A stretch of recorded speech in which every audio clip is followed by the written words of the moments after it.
Ay, magandang gabi mga boss, mga camping, mga kabunyog. Ginabi na naman ako. ah, Nagka-interest lang ako dito eh. Nung ko pa gustong i-vlog to eh. 3 days ago po ito. Magbibigay tayo reaction dito. Nat dating gawi, Atty. Enzo Recto.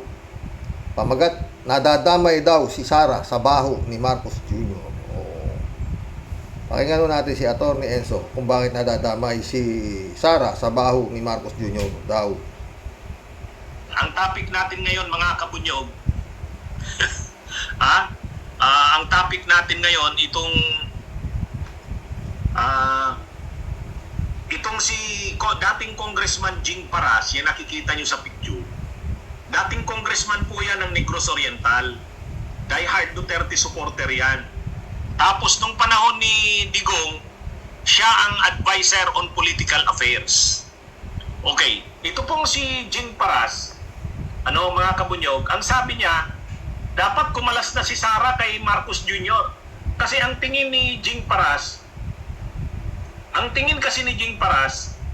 masyado nang mabaho ang administrasyon ni Marcos na nadadamay si Sara. Kaya ang tingin ni dating Congressman Jing Paras, yung mababang survey ni Sara Duterte, hindi dahil kay Sara yon. Yun ay dahil kay Marcos Jr. Nadadamay daw si Sara. Kahit daw maganda yung ginagawa ni Sara sa Office of the Vice President at saka sa Office of the... Abay, maganda talaga, attorney. Ano ba? Maganda ginagawa ni Sara sa Office of the Vice President. 10 na nga yung satellite office niya, di ba? Di ba pa kaganda? DepEd, Department of Education.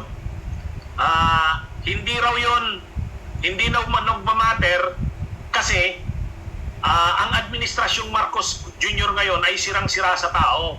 Kaya sabi ni Jing Paras, nadadamay si Sara. Kaya pa... Bata nga ni Digong to. Baliktad eh, di ba? Para hindi madamay si Sara, kumalas na lang siya sa administrasyon ni Marcos Jr. Yan mga kabunyog ang pagtingin ni Jing Paras. Ito po kasi ang paliwanag. Bakit mga boss?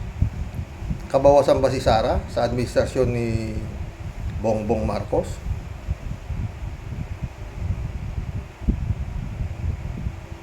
Ako, para sa akin, hindi siya kabawasan.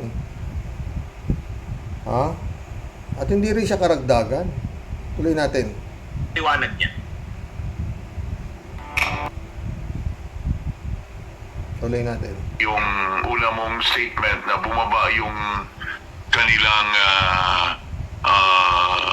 survey rating, ito po hindi naman para sa akin, hindi ito dahilan na tinitira si Inday Sara.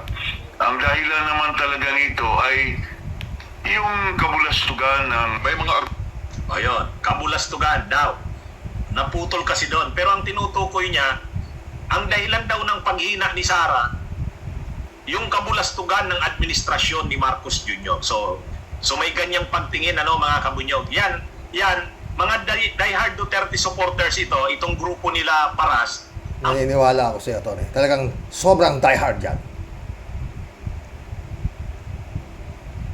Abe, ano kaya nakikita nito kay Sara?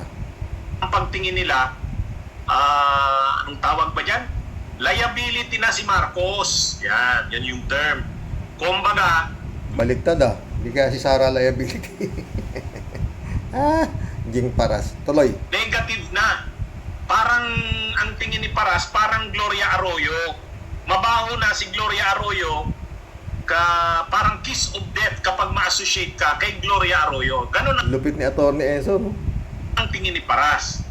Ayan, yan mga kabunyog.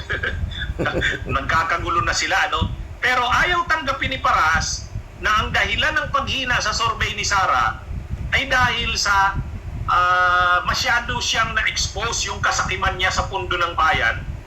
Mahirap tanggapin. May kanta yata niya si Tuloy. Na hindi niya naman may paliwanag. Hindi yun ang ayaw tanggapin yun ni Paras, mga kabunyog. Di ko kayang tanggapin na mawawala na si Duterte. Parang gano'n siguro to, Tan naman ito sa sinasabi ni Roque. Si Roque naman, ang sinasabi naman ni Roque, sabi ni Roque, Ano sabi? may epekto yung issue ng confidential funds kay Sara. Kaya lang sabi ni Roque, ang may kasalanan diyan yung mga diehard, yung mga Marcos din supporters. Kasi sinisira nila si Sara. Sa halip na ipagtanggol nila sa issue ng confidential funds, hinahayaan daw nila yung Makabayan Black na siraan si Sara. Kaya medyo magkaiba yung kanilang mga pagtingin. Si Roque, Loko rin to si Roque, no ha? Nagtatrabaho yung Makabayan Black eh. Siyempre, titignan nila yung mga pagnanakaw. Tapos, sasabihin, no, Roque, sinisiraan si Sara. Wala na talaga itong mga to. Tuloy. hindi siya naniniwala na dapat nang kumalas sa administrasyong Marcos si Sara Duterte. Ang opinion ni Roque, kung si Roque ang tatanungin, ano daw? Ayusin uli yung samahan. Kasi hindi dapat masira ang unitives. Para kay Roque, itigil na ng mga supporters ng Marcos at ni Romualdez ang pag-atake kay Sara. Kasi in the end, ang tinatamaan nito ay hindi lang naman si Sara, pati daw si Marcos. Bakit? Aatakihin ba si Sara kung tama ang ginagawa niya? Di siyempre pupurihin, di ba, Tony? Eh kung mali, talagang dapat atakihin. Si Harry Roque parang hindi naman dumaan sa pang-aatake kay Marcos at kay Duterte. Tuloy. Junior. Pero hindi siya nag-a-advocate na kumalas na si Sara kay Marcos Jr. Ang gusto ni Roque, i-patch up ang problema ng unitives. Ayan, magkakaiba. Ano pa, i-patch up Para bang ano? Yung gulong nakasagasa ng pako, dadali na sa vulcanizing, ipapapatch up mo. No?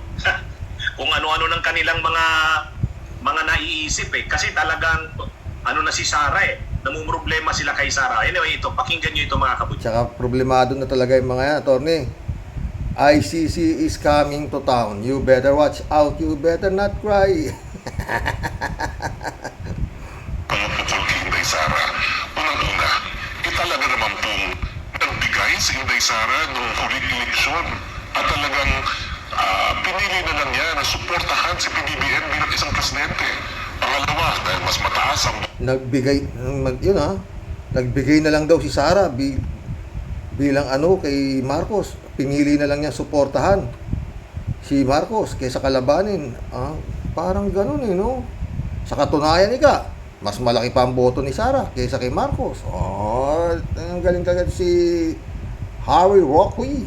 ang boto ni Inday Sara kaysa kay PBBM. Ang ibig sabihin nun, dinala rin ni BP Sara si PBBM sa pagkapanalo. Kaya pag pinutol yun, Hindi kaya si PBBM nakapagdala kay Sara. Pero teka. Smartmatic ang nagdala dyan. Yun ang alam ko Tuloy. si Inday Sara, pinupukol din yun ang kanyang ulo na si PBBM. Parang hindi nila nare-realize yun na package din itong Uniteam Kaya nga Uniteam ang inilit Kaya kapag ikaw ay pinukul mo yung isa, apekta. Package deal. Naniniwala kay Harry Roque doon. Package deal talaga to. Puro mga kurakot ito Tuloy. Apektado rin yung isa. Pero sa una lang sinabi ni VP Sara na mananatili ang kanyang suporta kay PBBM sa ilalim ng Unity. Pero dapat malabang manatili sa Unity ang Vice Presidente. O yan ang tanong. Dapat pa nga bang manatili sa Uniteam o sa Uniteam si Sara Duterte? Iba ang pananaw ni Jing Paras. Ito mga kabunyog ang sabi ni Jing Paras. Ako, ang pananaw ko naman hindi siya kabawasan. At lalong hindi siya karagdagan kay Marcos. It's my personal view on the matter, ay umalis na dyan sa administration ni Marcos. Huwag na siyang tuloy-tuloy pang madamay dyan. Kasi gumagawa siya ng kabutihan sa Department of Education and Office of the Vice President dahil sa bulusok ng masamang administrasyon, madadamay ang ating Vice Presidente. Para sa Diyos sa Pilipinas. Ayan. Lupit, no? Anong tingin nyo? Kayo mga kabunyog, sino sa tingin nyo ang tama? Si Roque o si Jing Paras? Sasagutin kita dyan, Atty. Sa tingin ko mas malaki tama ni Jing Paras kaysa kay Harry Roque, ha? Although pareha silang may tama, ha? Tuloy. Ha? Okay? Anong tingin nyo? Yun nga. Anong tingin nyo mga kabunyog?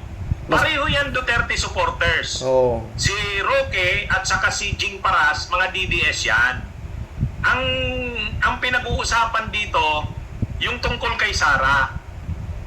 Ang pagtingin ni Roque, tinatamaan si Sara ng issue ng confidential funds. Pero sinisisi ni Roque dyan, yung mga supporters ni Marcos na inaatake si Sara Duterte. Yun yung pagtingin ni Roque. Si Paras naman, ang pagtingin niya, hindi. Dapat, sabi nga ni Harry Roque, dapat hindi binababayaan ng administrasyon ni His Excellency na tinitira ng makabayang black si Sara tungkol sa confidential fund. Dapat pinatatahimik na. Di ba pinapatayan nga ng microphone, di ba? O tuloy. Walang problema kay hindi tinatamaan si Sara Duterte doon sa confidential funds. Kaya siya bumababa sa survey dahil daw kay Marcos. Kagagawan daw ni Marcos yan, nadadamay si Sara. O yun. Kaya, kung si Roque ang tatanungin, gusto niya ayusin ang problema ni Marcos, ni Romualdez at saka ni Sara. Si Paras naman, wag na kumalas na si Sara kasi mabaho na si Marcos. Anong ibig sabihin yan? Wala sa dalawa ang tama. Parehong may tama, attorney. Parehong mga Mas malala lang ang tama nung isa, ha? Nung Paras, mas malala ang tama. Linghado ang mga analysis. Kanya-kanya na silang depensa kasi problemado na Mas malakas ang tama. Mas malala. Hindi. Ewan ko ba? Mas malaki tama. Oo. sila kay Sara. Ngayon, ano ba talagang totoo? Ang totoo ganito. Paano? Ito yung totoo, ha? Sige. Sa tingin natin, tayo, sa oposisyon. Oo. Ang tingin natin, baliktad. Sila Marcos nga ang dumidistansya kay Sara. Hindi na kayang ipagtanggol ni Marcos Jr. si Sara eh. Nung una, Yun ang tama, attorney. Talagang gusto na ng mga Marcos na dumistansya dyan dahil talagang lost canon eh. Yung tatay niya tagapagtanggol, lalong nabaon ng nabaon. Tuloy. tanggol pa ni Executive Secretary Lucas Bersamin si Sara, di ba? Naalala nyo yun, mga kabunyo? Oo naman. Pati nga si Congresswoman, sino ba to? Si Congresswoman Kimbo. Stella Kimbo, nung una pinagtanggol pa si Sara eh. Nung una nga, dinipinsahan pa sa kamera eh. Oo. Hindi pinagsalita, pinatayan pa ng mic ang Makabayan Black. Oo. Kaya lang nung bandang huli kasi, maraming mga lumabas eh. Unang-una, hindi pala 19 days na ginastos ni Sara yung 125 million. 11 days lang. Merong vlog si Attorney Enzo na si Mayor Magalong ang nagsasalita, no? At ayon kay Mayor Magalong, itong mga magnanakaw sa gobyerno na to, ang pera nila hindi na nilalagay sa bangko. Kung hindi, nandun na lang sa loob ng bahay nila. Parang kagaya ng Ampatuan na may sariling parang vault ng bangko sa kanilang bahay. Although nung ni-raid ng bahay ng Ampatuan, daga na lang ang laman. Laki nung kadero ng Ampatuan, parang bangko nga eh. Pero to, no, kagaya yan, 125 million, 11 days ginastos. Wala akong ganun. Paano mo gagastusin yun? Ano kinakain mo? Maski pa kinakain mo ginto, hindi mo maubos yun. Pero ano mga boss, to, kung yung nakakagawa nga ng underground tunnel, di ba? Ito, kasi na lang na gumawa ito ng pagbabaunan ng mga perang mga ninakaw nitong mga politikong magnanakaw na to. May mahahanap ka pa ba? Alam mo pa ba kung nasaan? Not unless meron kang money detector, yung kagaya ng metal detector, nalaman kung may metal na nakabaon. Ito, kung kwarta nakabaon. Ba? Tsaka delikado na eh. Baka nga magkaroon na ng gera. Paano ay? Di mas mabuti kaysa sa bangko, nakabaon na lang yung pera sa kanilang solar, di ba? Lalaki ng solar nito. Kasi ito si Digong, baka nandun sa kaharian ni Kibulog ang mga pera na ito, nakabaon dun di ba? Baka. Kumbaga, hindi makapaniwala kahit yung mga supporter, yung mga maka-Marcos, hindi sila makapaniwala, masyadong garapal. Kaya dumistansya sila kay Sara. O, di ba? Ganun yun. Ang totoo, kung sinasabi ni Paras na dapat dumistansya si Sara kay Marcos, hindi, nauna nang dumistansya ang Marcos kasi masyadong garapal yung ginawa ni Sara. Kahit ang Marcos, naaapektuhan na dun eh. Kaya mali rin yung sinabi ni Paras. Si Roque mali din kasi ang sinisisi ni Roque yung mga Marcos. Maski yung yung hindi pagpapalaya kay Laila de Lima, kay Senadora, laki ng epekto niya kay Marcos, baka kala nyo. Lalo sa international community, bakit nakakulong yan? Ang testigo niyan, preso. Samantalang yung anak ni Remulla, Pidea, ang nagsampa ng kaso. Acquitted. 3 months lang, acquitted eh. Ang hindi niya nakikita, yung mali ni Sara, yung pagkagahama ni Sara, hindi naman nakikita ni Roque yun. Ang sinisisi ni Roque, yung kampo ng Marcos at Romualdez, ay yung ginawa ni Sara na masyadong gahaman. Dapat, sana pinagsabihan nila si Sara na moderate your greed. Huwag nang mauulit ito. Ang problema, hindi nila kayang sabihan yan si Sara. At saka ang naturalisa ni Sara at ng Duterte, gahaman talaga sa kama ng bayan. Kaya mahirap may isaayos yung problema na yan. Alam mo, tatakot ako kay Atty. Enzo, mga gusto to. Ang lupit talaga rin, parang Percy Lapid na siya, no? Maski si Vlogcaster, si Mab, tsaka yung Epifanio Labrador. Napakinggan ko, malupit din. Lord, wag po sana naman. Gabayan niyo po kami, ay sila, pati na ako. Ako delikado naman ako, baka kung ano maisip itong hipag kong gago. Kung yung kapatid niya, wina lang niya, di ba? Grace Chingsay, sige. Yung opinion o yung paliwanag ni Paras at saka ni Roque, pareho dispalinghado. Ang paliwanag ni Paras, wala namang epekto yung issue ng confidential funds. O di po ba? Ganon yung paliwanag ni Paras. Hindi naman apektado si Sara niya. Wala naman eh. Mali din yon. Kasi ang totoo, apektado talaga si Sara ng issue ng confidential funds. Si Roque, inaamin niya na may epekto yung issue ng confidential funds. Pero, ang sinisisi ni Roque dyan, hindi si Sara. Ang sinisisi ni Roque, yung kampo ng Marcos at Romualdez na hindi... Lang nga naman sisihin niya si Sara, Atty. Naka-payroll din yata yan eh. Di ba? Ba't niya sisihin si Sara? Ano ba itong mga tao na to? Tao pa ba itong mga to? Pinagtatanggol si Sara na pinayagan pa daw ang Makabayan Black. Ang ng dulo ng problema niyan, sa dulo daw ng problema ng bansa, Duterte. Kaya mga kabunyog, napapansin nyo, nagkakagulo na sila. Sabi ni Paras, hindi naman apektado si Sara ng confidential funds issue. Sabi ni Roque, apektado. Kaya nga dapat itigil na daw ng mga maka-Marcos ang paninira kay Sara. Yan, di ba? Ngayon, ang solusyon ni Roque, ayusin ng unitives yung problema nila. Ibalik yung dating samahan, i-preserve. Sabi naman ni Paras, wag na. Kumalas na dyan si Sara kasi mabaho na si Marcos. Pareho. Nagkakagulo sila mga kabunyog. Magulo na tong mga DDS na to. Sabi ni Rodi Stares, alam nila pareho na mali si Sara, kaya lang nagsisip-sip pareho ginagawa nila. Totoo yan. Alam nyo itong si Paras, laos ng politiko ito, hindi na nga ito nanalong congressman ng Negros Oriental eh. Wala na to. Wala na to si Paras, kaya dispalinghado na rin ang mga analysis. Kaya lang, syempre... Pero alam mo, Atty., hindi naman gaganyan yan eh. Kaya ganyan yan eh. Baka malaki naman ang tinipak niyan panahon ni Digong, di ba? Kung nga nagsabi, di ba? Ang iniisip ni Paras, pag nanalo si Sara sa 2028, magkakaroon uli siya ng puder. Yun. Kumbaga makakabalik siya sa politika. Yun ang ganon din si Roque. Si Roque din wala na. Hindi naman nanalong senador. Hindi naman na-appoint kay Marcos. Hindi rin yan mananalong senador. Paano naman ma-appoint kay Marcos yan, Atty., si Roque? Walang ginawa yan kundi batakusin yung natatay ni Marcos ng panahon ng martial law. nung panahon na yang si Harry Roque na yan, bilib pa ako dyan dahil yan nga tagapagtanggol ng human rights advocate.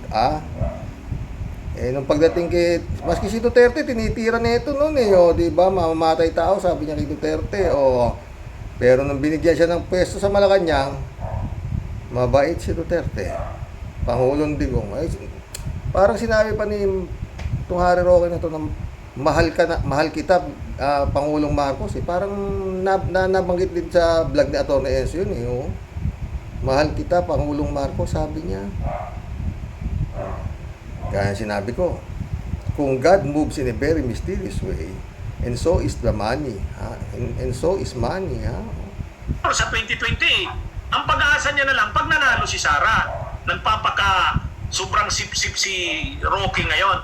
Kaya itong dalawang ito, hindi nila matanggap yung katotohanan na si Sara mismo ang may problema. Di ba, mga kabunyog? Ang may problema si Sara. Si Roque ang nakikita. Kaya hindi nila matanggap, attorney. Alam mo, ewan ko. Siguro alangan namang tanggapin nila, di nawalan sila ng budget kay Duterte. Talagang yan ang papel nila, yung dalawang to, palagi ko, trolls to mga to sa tansya ko lang baka pero, sige tuloy. Kitang problema yung iba, pero si Sara, wala siyang nakikita problema. Si Paras ganun din. Ang nakikita niyang problema, si Marcos. Wala siyang nakikitang problema kay Sara. Wala. Talagang ibabaon niyo si Sara sa kangkungan. Magulo na ang mundo nila. Eksakto, tamang observation po. Ang problema sa kanila, ayaw nilang tanggapin na ang dahilan ng pagbagsak ng survey rating ni Sara, si Sara mismo. Hindi nga nila pwedeng tanggapin, attorney, baka mawala sila ng jeta. Yan na nga ang papel ng trolls, di ba mga boss? Ang ipagtanggol ang mali. Paulit-ulit. Mga kamag-anak siguro ito ng mga panahon ni Kristo, ng mga nagpapako kay Panginoong Jesus. Ito, mga trolls na ito. Di ba? Sagutin nyo, sino raw ang tama dito sa dalawang to? Sabi ni Atty. Enzo, para sa akin, mas malaki tama ni Paras. Ano sa palagay niya, mga boss? Mag-collab na po tayo, gabi na. Lalo ngayon, mga boss, yung mga kasama ni Duterte, nagsipag-resign na. Nagsama-sama na ho yata oposisyon sa administrasyon sa Kongreso. Kampi sila lahat halos na kay Martin Romualdez. Pero dilikaw din yan. Huwag kayong kakasiguro dyan, baka kumakampi-kampi lang yan. Mga espiya pala yung mga iba dyan. Diba, mga boss? Mag-collab na po tayo. Erwin Barela, shout out. ICC, welcome to the Philippines. Para damputin si Digong nyo, Duterte et al. Kalati Baya, shout out.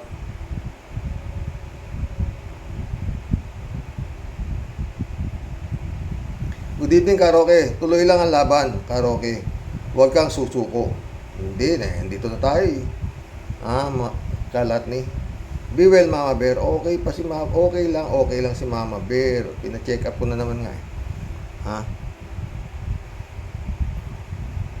Hello, Miss Akira Milos, sabi ni Kalatni, shout out Akira Milos, my friend,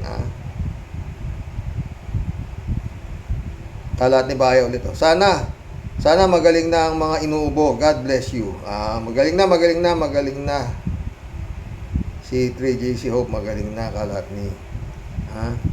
Elizabeth Iscario, shout out. Good evening, Sir Rox. Kailangan mag-ingat dyan si BBM. At baka may plano nga silang mapatalsik ito. At sino ba ang makikinabang dito? Siyempre, yung Vice President na si Sara. At malamang ito talaga ang plano ng mga Duterte na yan. Kaya itong BBM na ito, huwag siyang kampante dahil sa dami ng alipores nito sa paligid dyan at di niya alam kung saan ang secret enemies niya. Diba?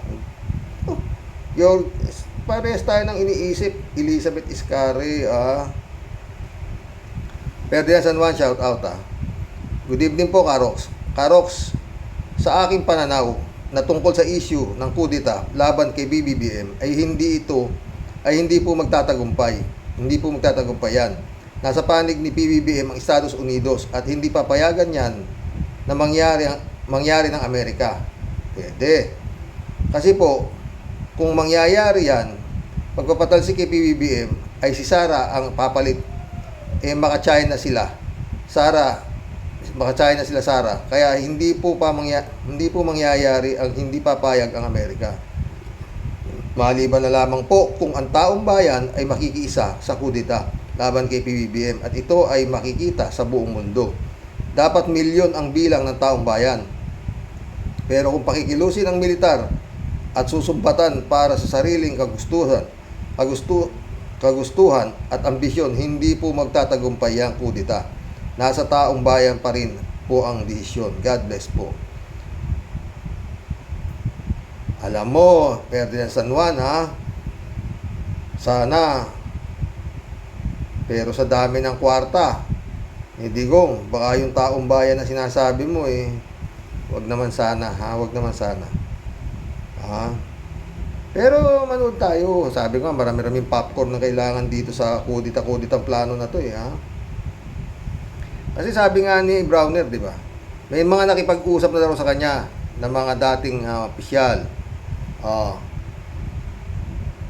Pero ayaw niya sabihin kung sino pangalan. Dapat yung salita ni Browner na yun, mga boss, inaalam ko sino yung nakipag-usap sa'yo. Wala. Basta may nakipag-usap sa kanya, mga dating matataas na opisyal. Di ba? Malabo Dapat imbestigahan yung sinasabi ni Browner Tapos ngayon babawiin niya na parang ewan. Basta dapat hindi magkampante si Marcos sa sinabi ni Browner. Pwedeng totoo yun Elizabeth Iscari ulit Tingin ko, Xerox, gumagawa sila ng hakbang para mapalitan si BBM at sa ganon, anak ni Digong ang pumalit. At para maisalba niya na pigilan nila ang pagpasok ng ICC. Yan ang tingin ko, Xerox. Tama, parehas tayo, ha? Naramdaman ng kampo ng mga Duterte na bibigay na si BBM para makapasok dito ang ICC. Ito lang nakikita kong dahilan kaya nagkukumahog ang Duterte camp para dito at ito ang nakakabahala dito kasi itong Digong na ito di pa natin alam kung ano pa ang pinaplano nito. May laman ang ibig mong sabihin, Elizabeth. At yan ay alam ko na sana hindi mangyari. Ha? Sumalangit nawa, kaper si Lapid. Elizabeth Iscari ulit Xerox, dapat lang talagang maging alisto tayo sa mga plano ni Digong na ito kasi parang kumikilo sila ngayon at yung mga Chino na nakapaligid sa atin ay ubod ng dami. Katakataka talaga, bakit pinapayagan ng ating gobyernong ito? Baka nga ito ang secret na spies ng Chino. Xerox, at wala tayong kamalay-malay na na-invade na ang bansa natin at mabigla na lang tayo. Kaya itong BBM na ito, huwag kang matulog sa pansitan. Hay, maawa ka sa ating bansa. Diba, Xerox? Tumpak. Ano to? Rosana Makawili. Welcome to the club, Rosana Makawili. Papasukin na ang ICC as soon as possible para hindi makaporma. Ewan ko, ang gulo-gulo. Lahat tayo naguguluhan. Ha? Moody Muma, shout out. Hi, Xerox, good evening po. Ang masasabi ko dyan, tama ang sabi ni Percy Lapid na pinag-iingat si BBM dahil maramdaman na ni Digong na tatraydo rin siya ni BBM kaya gagawa ng paraan si Digong. Ang masaklap dyan, kapag madampot na si Digong at ang makalayado ng Digong at mga kaalyado ng Digong, nakahanda ang China na ipagtanggol si Digong ng kanyang amo. Kaya kapag nangyari yan, dadamputin ng ICC si Digong, nagkagulo ang buong bansa dahil hindi papayag ang amo na madampot ang aso dahil mahal na mahal ng amo ang kanyang aso. Ingat po, sir. Salamat po. Ingat, Moody Muma. User, shout out, user. Ha? Hope it was not a fabricated Huh? Hope it was not fabricated to pursue martial law and save Digong to ICC. Malalim talaga si user, no? Malalim mag-isip talaga din si user. Pwede rin eh, di ba? Mga boss. Friend Shervin Sapeda, shout out. Christiansen, July 7 Alcantara, shout out mga friend ha. Ang sabi ni Tia Deli ha. Makudit ang gabi po pagbati ng Impong Basyang ang Team Tia Deli, mga kalupon sa Rocky Warriors. Sari-saring pakulo at palabas. Ano po, Sir Rox? Sino kaya ang magwawagi sa laban ng Dorian at Kuting? Ang nakakatakot po dyan, Sir Rox, si kawawang mamamayan ni Juan de la Cruz ang tatamaan ng lintik sa kanila pong awayan. At ang pinag-ugatan po ang kasakiman. Oo yan, Tia Deli ka. Inom tubig.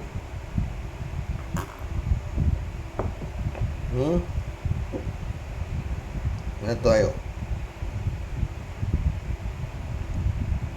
Na wala pong magawa kundi panoorin lang at mag-abang po sa susunod na kabanata. Totoo yan. Nakakalungkot po kasi Pilipino sa kapwa Pilipino nagyegera dahil sa agawan sa kapangyarihan. Magpapatayan po ng dahil sa kasakiman. Nasaan po dito yung sinumpaan po nila? Ha? Na para daw po sa bayan. Dito po ang ipinakikita po nila, di po para sa bayan kundi para po sa yabang. At gusto nilang ipakita kung sino talaga ang tunay na hari. Gising-gising po tayo, Manong Kuting. Hawak mo po ang alas. Ikaw po ang nakaupo. Totoo. Yung mga matatalino mo pong sidekick na mahuhusay lang po sa pambubudol at pagnanakaw at pang-jojo. Huh? Pang-combags. Pang-jokombags po sa inyo. Wag po nilang sayangin ng kanilang talino at pangungulimbat. Dapat sa tunay pong labanan, sugod, wag parang mga daga nagtatago sa sulok. Ito na po ang tunay na giyera at nakakatuwa po dahil pinapanood po tayo ng mundo. Totoo yan. Tayo po ay nagpapatayan dahil sa kasakiman. O di ba, Sir Rox? Totoo yan, ha? Talaga pong sikat na naman tayo dahil po sa mga pisting yawa na di po maubos-ubos at di po matapos-tapos ang tinatawag po nilang true wars of the century. Oy, mga korimaw, magsiayos nga kayo, ha? Kung gusto niyong magpatayan, maglaslasan ng bituka, kayo-kayo na lang. Huwag nyo na kaming idamay, mga buwisit. Hanggang sa muli po, Sir Rox. At ako muna ay mamumundok at sasagap ng sariwang hangin kasi puro po amoy burak na hangin ang nasasagap natin dahil po sa nagkakagulong Kuting with Tambaloslos against Dorian Patrol. Mga buwisit. Good night everyone. Tulog po ng maimbing, Sir Rox. Si Lord po ang bahala. He still the one who is in control po. Ingat po tayong lahat. Sa giyera po ay di magtatago. Tunay pong mag-aaladar na ang inyo pong sa lahat ay tunay na nagmamahal. Ito po ang aswangot ninyong Tia Deli. Shout out po sa aking favorite sister sa Italy, Sister Amy Bingson. Ingat ka lang palagi from California, USA with love. Magkakwentuhan kami kanina ni friend Amy, friend Shervin. Tagal. Johnny Bigood, shout out ha. Sabi niya. Gandang gabi, Karoke. Pwedeng totoong mangyari yung kudita. Pero sa tingin ko lang naman, baka ito'y pananakot lang ni Digong kay BBM. Pwede yan, Johnny Bigood. Para siya'y maging sunod-sunuran lang, lalo na kay Digong. Sa ngayon kasi, galit si Digong dahil tahimik lang si BBM at hindi pinagtatanggol si Sara sa mga kalokohan nito. Kaya ang ginagawa ni Digong ngayon ay puro pananakot. Pwede rin yan ha, pwede rin yan ha. Pero ang tanong, wala ka sa pwesto para manakot. Ha, Diggs?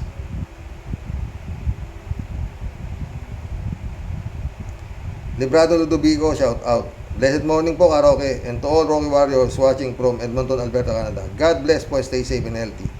Ang pinagmulan ng lahat ng iyan ay ang confidential ni Sara. Jim Potpot, Tambaloslos, pera, sige. Paupuin yang lintik na babaeng yan at nang magkaalaman na. Baka dito kumilos na ang tunay na may-ari ng bansang Pilipinas. Ewan ko ba? Kung kedi ko, hindi nakakilos eh. Sancho Panza de Rabrocha, shout out ah. Robinson Oxon, welcome to the club. Continue your good job, bossing. David Allen Mendoza, shout out ah. Hello Karox at sa mga Rocky Warriors, good evening po. Ginabi na naman po kayo, tama po si Atty. Enzo na para kay Sara yung sinasabing kudeta at gagawin kay BBM. Sino pa ba ang taing-tai na umupo sa trono sa Malacanang? Di po ba si Sara Jim Potpot? Kaya gano'n na lang ang pagbatikos ng katatay niya kay BBM at sa mga kongresista. Si Digong ang bumabatikos para sa anak niya. Gano'n ang style nila para di mapagbintangang si Sara Jing Potpot. Evelyn, shout out Evelyn ha. Sabi niya, gustong pabagsakin ang Marcos government para makaiwas sa ICC ang mga salarin na mga pro-China, mga Pilipinong walang dangal at pagmamahal sa sariling bayan. Totoo yan, Evelyn. Raul Villanada, shout out ha. Sabi niya, greetings Kuya Rox. Hindi nga malayong kodita kay ERAP pero sa wetting lang. Baka issue kay BBM peking resulta ng eleksyon. Hindi siguro eh. Kung peking resulta kay BBM di peke rin kay Sara, di ba? Ganun lang yun. Roll Villanada ulit oh. Pero mas delikado yan. Sino ang uupo? Si Money Eating Eagle? Basta ako, sana hindi mangyari na iisip ko ha. Sana hindi mangyari na iisip ko ha. Sumalangit nawa, kaper si Lapid. Al Olalia, shout out ha. Sa 6 na taon na panunungkulan ni Duterte bilang Pangulo, nagawa niyang paikutin sa kamay niya ang Pilipinas. Sang-ayon ako sa iyo dyan, Al Olalia. Lahat na kontrol niya pati eleksyon. Malaki ang papel niya sa pagkapanalo ni BBM. At kahit nandaya. At hindi niya matatanggap na inalisan ng confidential pa ng anak niya at ito ay sampal sa kahambugan niya. Ang umuugong na destabilisasyon na yan ay umpisa ng Plan B at possible yan. Totoo ha. Naiinip na ang mga kampo ni Duterte na nakinabang ng husto at gustong makinabang ulit.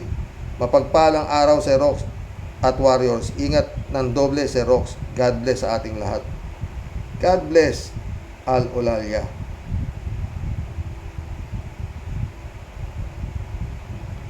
Nag-reply si shout out Reynaldo Gonzales ha. Nag-reply siya kay Al Olalia eh. Oo nga, lahat nakukontrol ni Digong. At hindi na lang oo nga, lahat nakukontrol ni Digong. Ang hindi na lang ang pangangatog ng tuhod dahil iniisip ICC kaya kahit nakatungkod na, kusang sumesemplang na. Nun?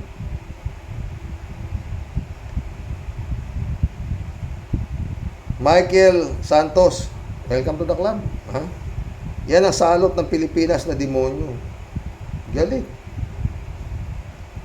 Andy Losada, shout out. Talagang hayop si Duterte. Siya siyang may pakana lahat para maupo na si Sarah Kim.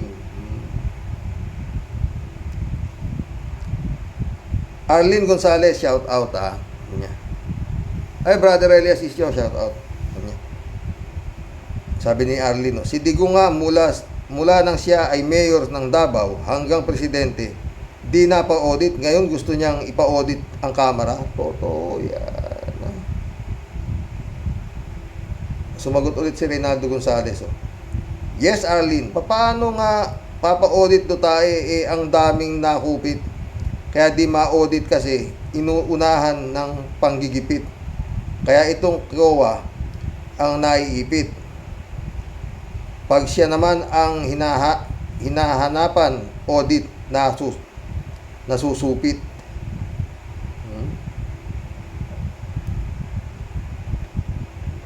Makise, shout out sabi niya. Good day, Xerox. Galit talaga si Digong.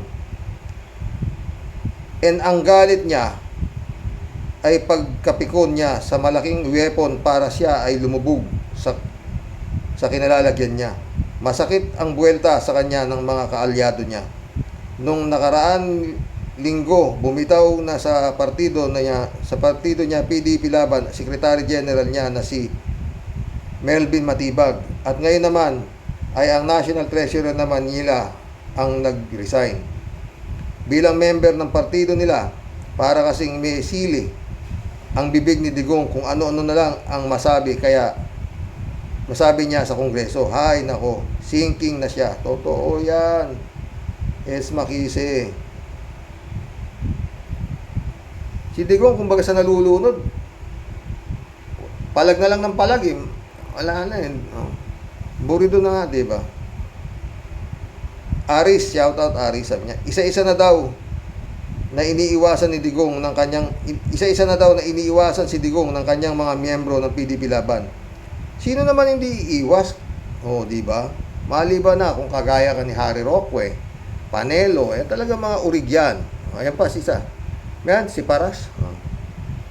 Mga nangangarap na makakabalik sa pwesto ang Duterte. Di ba? Wala namang bayad mangarap Tuloy natin kay Aris. Sabi na to ni Enzo, ay sinking ship na daw si Digong. Mga matataas na opisyalis ay nag-aalisan tulad ng Atty. Matibag at Congressman Gonzales. Tinawag daw ni Digong ang Kongreso na pinakabulok sa gobyerno. Ang sabi naman daw ng Kongreso kay Digong ay isara ang pinakamabahong bunganga sa Pilipinas. Ngunit si Digong ay ayaw magsara ng bunganga.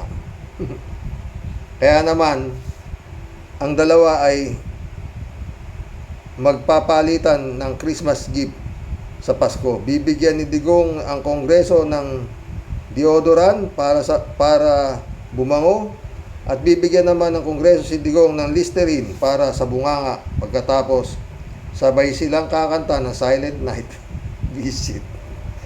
Mga friend, yan lang ang nagagawa ng mga politiko sa ating bayan. Mga kabubukan. Good night mga ka-warriors. Good night Karoki. Good night Aris. Marilo Pabianak, shout out Kung hindi ka naman tumatawag, pag may time ka, tawag ka, usap tayo. Anak sabi ni Marilo. Blessed day po tay at sa mga ka-warriors. Sabi na nga po sa atin tay, kung reminder ni Ka Percy, mag-ingat ka bongbong, kaya huwag na huwag siyang matakot na sa multo, kung hindi sa mga buhay na nagmumulto ng kaguluhan. Pero nakakalungkot po, parang sa ganito na lang tumatakbo ang Pilipinas. Puro mga intriga. Totoo yan mga kaguluhan, patayan, anomalya, at talagang nag-aagawan sa pera at kapangyarihan. Sana tayo patungo, kawawang Pilipino. Rest enough po tay. Rest enough po tay. Ingat po mga ka-warriors. Keep safe po. God bless us. God bless Mari Lunat. Basta pagpagod, pahinga, ganun na yun. African Sai, shout out Cassandra Daisy, shout out. Belated happy birthday sa kakamping Kabunyog at Karaoke Warriors, Amy Bingson. Sana dadami pa ang katulad mo. Oo, totoo yan. Kaya nga sabi ko, more blessings kay friend Amy. Oo. Kasi, hindi siya Cassandra eh. Talagang pagka may ihingi ka ng tulong sa kanya, hindi ka magdadalawang salita eh. Hanggang kaya niya. Cassandra Daisy ulit ICC, please ilabas na ninyo ang warrant of arrest para ma-pressure si Marcos Jr. na sumunod sa international law. May mga papeles na nasa Supreme Court. I-support natin ang Congress na mapakulong ang mga dutae. Shout out 3JC Hope. Magaling ka na. Anong tawag dito? Huwag ka kasing gala ng gala. Pasyal ka ng pasyal eh. Tignan mo tuloy. Naubo ka. Ano pa? Boyong Kong Balong, shout out. Eman Scalona, shout out Adoracion Di Maranan. Mirna Regalado, shout out sa inyo mga boss. Ant Vlog, shout out. Ryan Yumura, Rachel Isguera, my friend, shout out. Congratulations, nanalo ka naman pala sa pagkakakonsihal ng distrito mo dyan sa Caloocan. Magandang gabi po mga boss. Mission accomplished. Ay sana nagustuhan niya. Sino ang tama? At sino ang kay Harry Roque at saka kay Paras? Mga tao, mga boss, alam nila sa sarili nila na mali ang kanilang ginagawa, ngunit patuloy pa rin sila, Gaya sinabi ko, panahon pa po ng Panginoong Jesucristo at ni Moises, yung mga hinayupak na trolls na yan.